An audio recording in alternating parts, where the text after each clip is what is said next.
বিজেপিকে বিদায় দাও। খেলা হবে, খেলা হবে, খেলা হবে, লড়াই হবে, लड़ाई হবে। हम लड़ेंगे, करेंगे, জিতেंगे। খেলা হবে, দেখা হবে, জেতা হবে। আর কয়েকটা দিন সবুর করুন না। আমার পা আর কদিন ভাঙে রেখে দেবেন আপনি? আমার দুটো পা ঠিকই থাকবে, কিন্তু আগামী দিন আমি দেখব আপনাদের পাগুলো ঠিকমতো বাংলার মাটিতে চলছে কিনা, হাঁটা চলা করছে কিনা, হাঁটতে চলতে পারছে কিনা। मित्रों, अभी अभी मैं देख रहा हूं ममता जी के पैर में चोट आई। देखा है ना आपने, चोट आई है। अब ये तय नहीं हो रहा कि चोट कैसे आई, जांच चल रही है। तृणमूल और कांग्रेस वाले कहते हैं कि बड़ा षड्यंत्र हो गया और चोट करा दी। चुनाव आयोग कहता है हमला नहीं हुआ है, हादसा हुआ है। भगवान जाने सच कौन है। मगर दीदी, आपके पैर में चोट आई, आप इतनी आहत हो गई हो, बहुत दुखी हो गई हो, व्हील चेयर में घूमती हैं। मगर मैं उनको पूछना चाहता हूं, मेरे 130 कार्यकर्ता जिनकी जान आपकी राजनीतिक हिंसा ने ली है, उनकी माताओं का दर्द आप जानती है? आपको इनके आपके पैर की चोट के लिए तो दर्द होता है।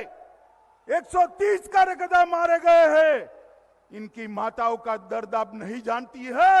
बंगाल की जनता इस बार 130 राजनीतिक हत्याओं का आपको बैलेट के मशीन के अंदर आपको उसका जवाब मिलने वाला है। দর্শক, আমি শফিকুল ইসলাম এবং আপনারা দেখছেন আরামবাগ টিভি। আজকে একেবারে এক গুচ্ছ প্রোগ্রাম, রাজনৈতিক কর্মসূচি রয়েছে বিভিন্ন দলের, এখনো চলছে।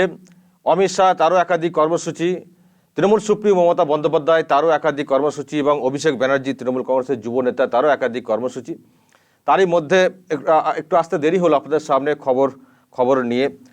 আমরা যেটা নজর রেখেছিলাম যে আজকে যেহেতু পা ভাঙার পর একেবারে ব্যান্ডেজ নিয়ে বা প্লাস্টার নিয়ে তৃণমূল সুপ্রিমো মমতা বন্দ্যোপাধ্যায় যেভাবে জেলা সফর করছেন, আজকে এরকম একটা সভাতে বক্তব্য রাখবেন। প্রথমে যে সভাতে গিয়েছিলেন সেটা হচ্ছে পুরুলিয়াতে। সেখানে গিয়ে তিনি এটা বলেছেন যে আমার পা ভালো হয়ে যাবে, আমার পা ভালো হয়ে যাবে, কিন্তু বিজেপি এই বাংলায় কী করে পা রাখতে পারে সেটা আমি দেখে নেব, এরকম একটা হুঁশিয়ারি দেওয়ার চেষ্টা করলেন। এবং তিনি এখনও যেটা বলার চেষ্টা করেছেন যে তার পা ভাঙা হয়েছে, এবং যিনি যুব নেতা অভিষেক ব্যানার্জি তিনি তো প্রকাশ্যেই বলছেন তার পা ভেঙে দেওয়া হয়েছে। সুতরাং যখন একটা বিচার চলছে বা তদন্ত চলছে বিষয়টা যে কি অ্যাকচুয়ালি ঘটেছে, সেখানে তৃণমূল কংগ্রেসের নেত্রীরা তারা কিন্তু এখনও একইভাবে দাবি করে যাচ্ছেন যে তাকে তার ষড়যন্ত্র করে তার পাটা ভেঙে দেওয়া হয়েছে, এরকম একটা বলার চেষ্টা হচ্ছে। এবং যেটা আমরা দেখলাম যে অমিত শাহ তিনি তখন প্রশ্ন তুললেন যখন তিনি রানীবাঁধে সভা করতে আসেন। সেখানে তিনি বলছেন যে একটা পায়ে লেগেছে তার জন্য এত দরদ, এত কষ্ট, হুইল চেয়ারে ঘুরছেন, আর তাদের যে 130 জনেরও বেশি কর্মীকে মেরে ফেলা হয়েছে, একেবারে মায়ের কোল শূন্য করে দেওয়া হয়েছে, তাদের যন্ত্রণাটা কতটা, সেই কথা কিন্তু তিনি আজকে রানীবাঁধের সভাতে গিয়ে বলেছেন অমিত শাহ।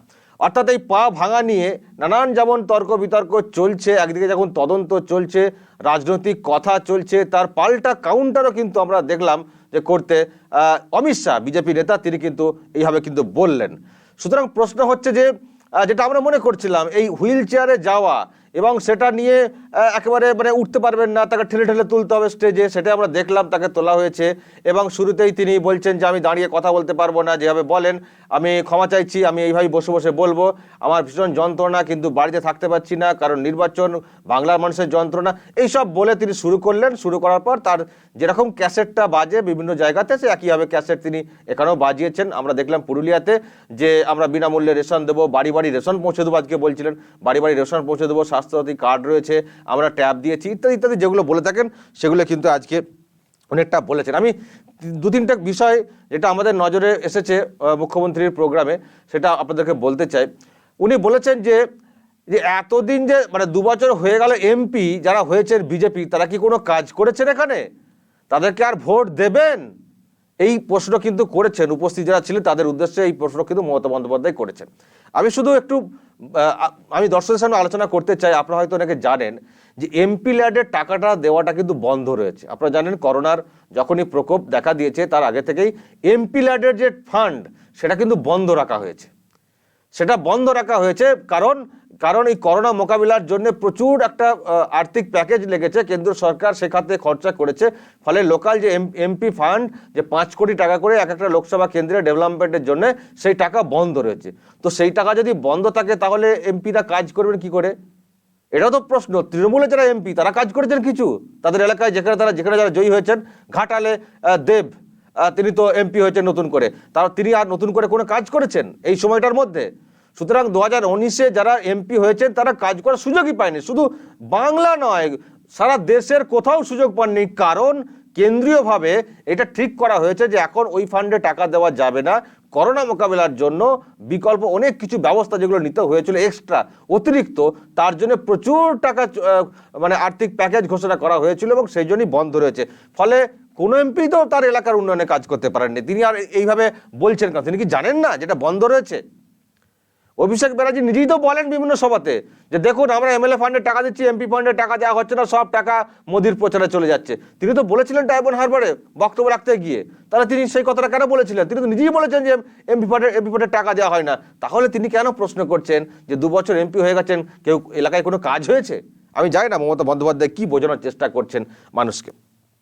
আর একটা কথা উনি আজকে বললেন, সেটা হচ্ছে যে এই কোভিড সিচুয়েশনে 4 লক্ষ পরিযায়ী শ্রমিককে 2000 টাকা করে দেওয়া হয়েছে। এটা উনি কিন্তু আজকে বললেন পুরুলিয়ার সভাতে। ভালো করে শুনবেন, সবটা আপনাদেরকে শোনাতে পারছি না আমি। যদি সংখ্যাটা ওটাই হয় 4 লাখ, যে সংখ্যাটা ওটাই হয়, কি স্নেহের পরশ নাকি একটা নাম, প্রজেক্টের নাম দেওয়া হয়েছিল, আমি এই মুহূর্তে বলতে পারছি না। 2000 টাকা করে মাথা পিছু দেওয়া হয়েছে। আমি তো জানতাম যে 1000 টাকা করে ঘোষণা হয়েছিল, 1000 টাকা, 1000। সেটা 4 লাখ। তিনি বলছেন 40 লাখের মতো পরিযায়ী শ্রমিক বিভিন্ন জায়গায় কাজ করেছেন, ধরে নিই তার 4 লাখ। সুতরাং তিনি যেটা ঘোষণা করেছেন 2000 টাকা করে দেওয়া হয়েছিল। দর্শক যারা পেয়েছেন, আমরা পরিযায়ী শ্রমিক যারা পেয়েছেন 2000 টাকা পেয়েছেন, 1000 টাকা পেয়েছেন। সুতরাং এই কদিন হলো তিনি সেটাকে ডাবল করে দিলেন। সুতরাং আমরা বলি যে মমতা বন্দ্যোপাধ্যায় বিভিন্ন জায়গাতে এমন কিছু বলেন, ঘোষণা করেন, আমরা দেখি একটা মঞ্চে একরকম বলছেন, পরে মঞ্চে বেড়ে যাচ্ছে, অঙ্কটা বেড়ে যাচ্ছে। সুতরাং যেই কারণে তিনি যে সময় তথ্যগুলো দেন সেগুলো এক চান্সে বিশ্বাস করাটা কিন্তু খুব মুশকিল, কারণ তারই কথায় বিভিন্ন জায়গায় বিভিন্ন রকম। সেজন্য আমাদের এই প্রশ্নটাও খুব কানে লেগেছে যে 2000 টাকা করে কবে আবার তিনি ঘোষণা করলেন। স্নেহের পরশটা সম্ভবত এরকম কোনো একটা প্রজেক্ট ছিল। আর একটা হচ্ছে যে উনি এটাও বলেছেন একই কথা যে পরিযায়ী শ্রমিকদেরকে 300 ট্রেন নিয়ে আমি নিয়ে এসেছি, কেন্দ্র সরকার নিয়ে এসছে। আমাদের হিসেব করে দেখিয়েছিলাম যে 300 ট্রেন যদি সত্যিই তিনি ভাড়া করে থাকেন তাহলে 3.5 লাখ লোককে আনার ব্যবস্থা। 40 লাখ যদি বাইরে থাকেন তাহলে বাকিটা কি করে এসছেন? আর একটা কথা বলেছেন, আমি পা ভেঙে লড়াই করছি, আর যারা অভিমান করে বসে আছেন আসুন বেরিয়ে আসুন, লড়াই করুন। তারপরে তিনি বুঝতে পারছেন যে তার দলের এখনো অনেকে অভিমান করে বসে আছেন। তিনি হয়তো অভিমান বলছেন, অনেকে হয়তো রাগেই বসে রয়েছেন, কারণ যারা দলটা করেছেন তারা তো যোগ্যতা, মানে তারা ঠিক তো মর্যাদা পাননি দলে। এরকম বহু মানুষ তারা টিকিটও পাননি এই বিধানসভা নির্বাচনে, তারা বসে রয়েছেন। তারা ভাবছেন যে আমরা লড়াইটা আমরা করবো, আর নেতা মন্ত্রী এমএলএ বিধায়ক অন্য কেউ হবেন, সেটা আমরা বা কী করে মেনে নেবো। সেই জন্য আজকে দেখলাম পুরুলিয়ার সভাতে ওই কথা বললেন যে অভিমান করে বসে থাকবেন না, বেরিয়ে আসুন, লড়াইটা করতে হবে, এরকম কথা তিনি যখন বলছেন। অন্যদিকে যুব নেতা অভিষেক ব্যানার্জি তিনি দাঁতনে সভা করেছেন, চন্দ্রকোনাতে সভা করেছেন। সেখানে তিনি নানান কথা বলেছেন, একেবারে তোপ দেখেছেন, এবং যেটা বলছেন যে বিজেপি এখন ক্যান্ডিডেট খুঁজে পাচ্ছে না, সেই জন্য ক্যান্ডিডেট ঘোষণা করতে পারেনি। আর আমরা কবে ঘোষণা করে দিয়েছি, তারা অপেক্ষায় বসে আছে আমাদের থেকে কারা যাবেন, সেই জন্যে তারা অপেক্ষায় বসে রয়েছেন। কিন্তু তার তো এটাও জানা উচিত যে ক্যান্ডিডেট ঘোষণা হচ্ছে, আবার একাধিক দাবিদার তারা টিকিটটা পাচ্ছেন না বলে তারা বিক্ষোভও হয়েছে। তাহলে যদি ক্যান্ডিডেট করার লোক না থাকে তাহলে বিক্ষোভটা উল্টো তরফ থেকে কেন হচ্ছে ঘোষণা হওয়ার পর? যদি কেউ লাইনে না থাকে, আমি জাস্ট কথাগুলো ভেঙে দিচ্ছি, দর্শক আপনারা কিন্তু কমেন্ট করবেন। এবং আরেকটা যেটা বিষয় আমরা দেখলাম, সেই বাপ তুলে কথাটা চন্দ্রকোনা সভাতে তিনি করেছেন। তিনি বলেছেন যে এখান থেকে সব টাকা তুলে নিয়ে চলে যাওয়া হচ্ছে, আর যখন কিছু দেওয়া হচ্ছে বলা হচ্ছে মোদিজি দিচ্ছে। এটা বিজেপির বাপের টাকা, বিজেপির বাপের টাকা, এরকম একটা শব্দ তিনি কিন্তু বললেন। ফলে সেই বাপ তুলে কথাটা এটা আমরা আলাদা করে শোনাচ্ছি না, কারণ মাঝে মধ্যেই তিনি এই ধরনের কথাগুলো যেহেতু বলে থাকেন। কিন্তু আজকে দাঁতনের সভাতে তিনি কিন্তু একটা বিষয় উল্লেখ করেছেন যে আজকে যেহেতু অমিত শাহের একটা সভা করতে যাওয়ার ছিল ঝাড়গ্রামে, কিন্তু সেখানে তিনি যেতে পারেননি। সেখানে হেলিকপ্টারের একটা যান্ত্রিক ত্রুটির প্রবলেমে তিনি সেখানে যেতে পারেননি। সেই সম্পর্কে তিনি কি বলেছেন সেটা কিন্তু আপনাদেরকে একবার প্রথমে শোনাবো, আর অমিত শাহ পরের সভাতে যেখানে রানীবাঁধে গিয়েছিলেন সেখানে তার হেলিকপ্টার নিয়ে তিনিই বা কি বলেছেন, দুটো বক্তব্য পরপর আপনাদেরকে আমি শোনাবো, তারপর আমি এটা নিয়ে সামান্য আলোচনাতে আসবো। আমরা অ্যাকচুয়ালি দর্শক শুধু জাস্ট ফ্যাক্টগুলো তুলে ধরার চেষ্টা করছি, আপনাদের নিশ্চয়ই কিছু বলার থাকলে আপনারা কমেন্ট বক্সে কমেন্ট করে জানাবেন আমি অভিষেক ব্যানার্জি কি বলেছেন অমিত শাহের সভা সম্পর্কে আর হেলিকপ্টার সম্পর্কে কি বলেছেন অমিত শাহ, দুটো বক্তব্য পরপর আপনাদেরকে শোনাবো, শুনুন, তারপর আমরা এটা নিয়ে আলোচনাতে আসবো। ঝাড়গ্রামে আজকে স্বরাষ্ট্রমন্ত্রীর সভা ছিল। যাই হোক, তিনি যান্ত্রিক ত্রুটির কারণে তিনি সবাই গিয়ে পৌঁছাতে পারেননি, কিন্তু সবার যা ছবি আমার কাছে এসছে, ভারতীয় জনতা পার্টির সর্বভারতীয় নেতারা সভায় আসছে, যা ভিড় হচ্ছে এর থেকে গ্রামে জেসিবি কাটায় লোকের বেশি ভিড় হয় দেখতে গিয়ে। চায়ের দোকানে সকালে আড্ডা দিতে লোক বেশি পাওয়া যায়। আর আমাদের সভায় মানুষের স্বতঃস্ফূর্ততা উন্মাদনা প্রমাণ করছে যে আগামী 2রা মে 250-র বেশি আসন পেয়ে মমতা ব্যানার্জি ক্ষমতায় আসা শুধু সময়ের অপেক্ষা। मित्रों, सबसे पहले मैं क्षमा प्रार्थी हूं, मैं थोड़ा लेट हो गया हूं। आज मेरे हेलीकॉप्टर में खराबी आ गई, मगर मैं ऐसा नहीं कहूंगा कि ये षड्यंत्र है। मैं ऐसा नहीं कहूंगा। ये हेलीकॉप्टर बिगड़ जाता है भाई, बिगड़ गया, मैं लेट हो गया, इसलिए पार्टी की ओर से और मेरी ओर से आपकी क्षमा प्रार्थना करता हूं। দর্শক পরপর আমি বক্তব্য শোনালাম। অভিষেক ব্যানার্জি তিনি বলছেন যে যা লোক হচ্ছে বিজেপির সভাতে, সেখানে জেসিবি দিয়ে মাটি কাটলে সেখানে অনেক বেশি লোক হয়, কিন্তু তিনি যেখানে দাঁড়িয়ে এই কথাটা আজকে বলেছেন দাঁতনে, তার সভাতে কতজন লোক হয়েছে সেটা কিন্তু দেখাননি। আমি দেখছিলাম তার সোশ্যাল সাইটে ফেসবুক পেজে লাইভ হচ্ছিল, সেখানে কিন্তু তার সভায় কত লোক হয়েছে সেটা কিন্তু তিনি দেখাননি।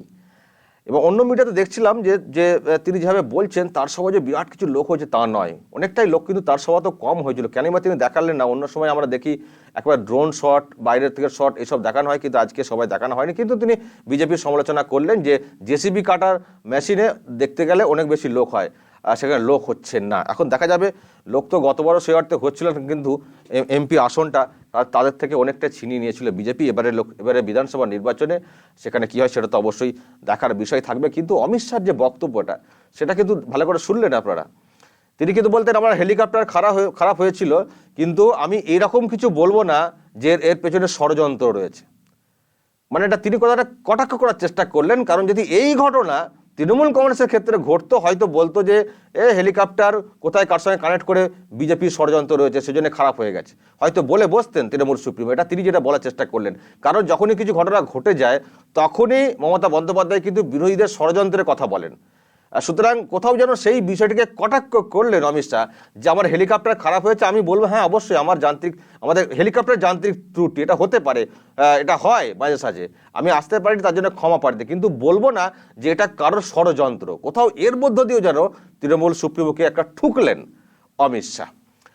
এবং দর্শক আর একটা বিষয় যেটা হচ্ছে যে আজকে যখন তিনি চন্দ্রকোনার সভাতে বক্তব্য রাখছিলেন অভিষেক ব্যানার্জি, আমরা দেখছিলাম যে পাশ থেকে একটা অন্য আওয়াজ হচ্ছিল, তা সত্ত্বেও তিনি খানিকটা মানে তিনি কিন্তু থেমে থাকলেন না, তার বক্তব্য চালিয়ে গেলেন। অর্থাৎ যেখানে তিনি বক্তব্য রাখছেন বা যেখানে সভা করতে গেছেন সেখানে যে বিজেপির একটা বিরাট প্রভাব রয়েছে, সেটা কিন্তু আজকে এরকম একটা ঘটনাতে আমরা কিন্তু পরিষ্কার যেটা বুঝতে পারলাম। তবে বড় কিছু ঝামেলা কিছু ঘটেনি বা মানে সভা ভণ্ডুলা হয়নি, সভা তার সময় মতোই কিন্তু শেষ হয়েছে।